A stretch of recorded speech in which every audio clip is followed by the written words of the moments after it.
There has been so much talk about the coming of the Lord, the raising of the red heifer, the rebuilding of the temple, and all of the signs that are supposed to be coming out of Matthew chapter 24. I thought maybe I would give you my point of view, if that will help you. When Jesus was teaching the disciples in this particular place, the signs and wonders that were to take place were that there was going to be tribulation such as never been. There's going to be wars and rumors of war. There's going to be famine and pestilence and plagues that's going to strike the earth.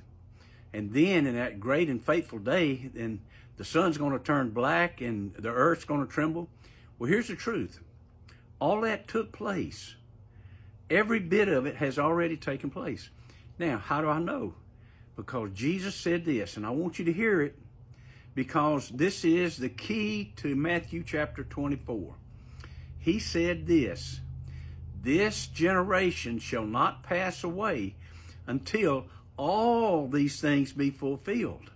So everything in Matthew 24 is talking about destruction, not about salvation. The coming of the Lord and the sign of the sun in the air is talking about destruction.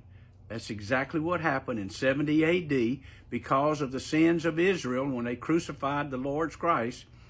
Then he brought destruction down upon him through the emperor and the general Titus, who came with an army and destroyed the temple stone upon stone, fulfilling another prophecy. So the disciples in the very beginning were asking the Lord, when is the end of the world? If you go look up any other translation and you look up the word world right there, it's going to say age, the end of the age. It's not talking about this age, the 21st century. It's talking about that age, the Jewish age, the age of the law, the age of the temple, the age of the sacrificing of the lambs, the age of the priesthood. It was annihilated. Now, everybody's excited about this red heifer. They're excited about rebuilding the temple. I get that. But it's an abomination to God. Why? Because Christ was the Lamb of God who was slain for the world. You now are the temple of God in which he dwells, the temple that was built without hands. We are in the church age of grace. We're not under the law. That will never be resurrected again.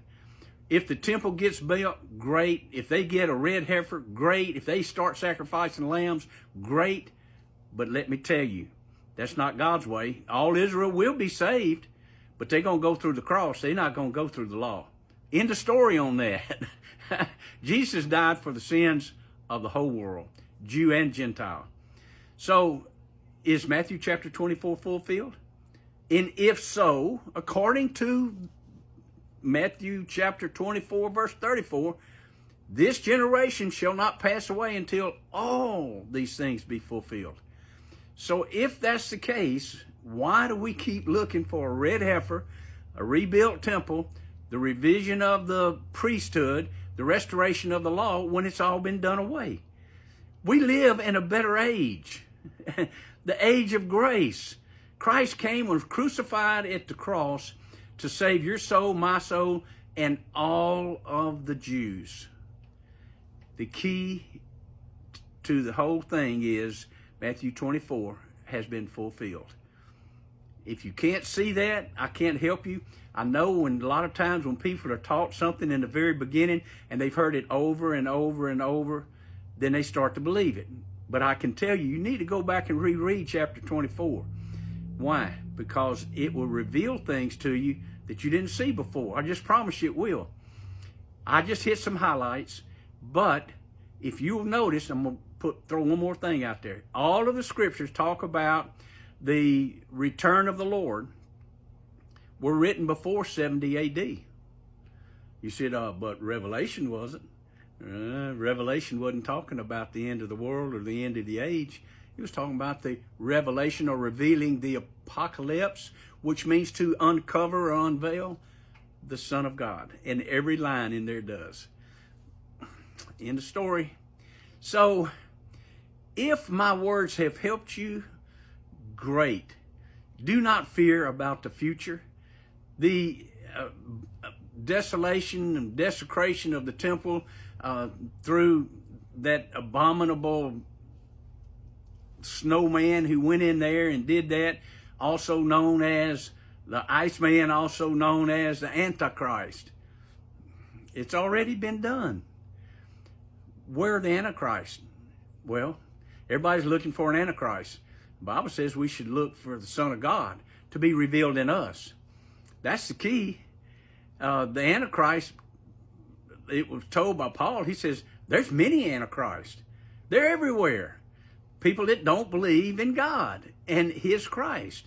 That's what an Antichrist is. It's not a man that's going to come on earth and kill everybody. Are there signs that looks like that's happening? Yes, but those signs have been going on for 2,000 years.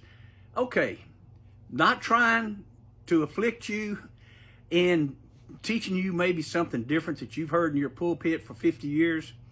I'm not trying to be antagonistic. I'm trying to be helpful. So those of you out there that's got different opinions, great. This is just my opinion.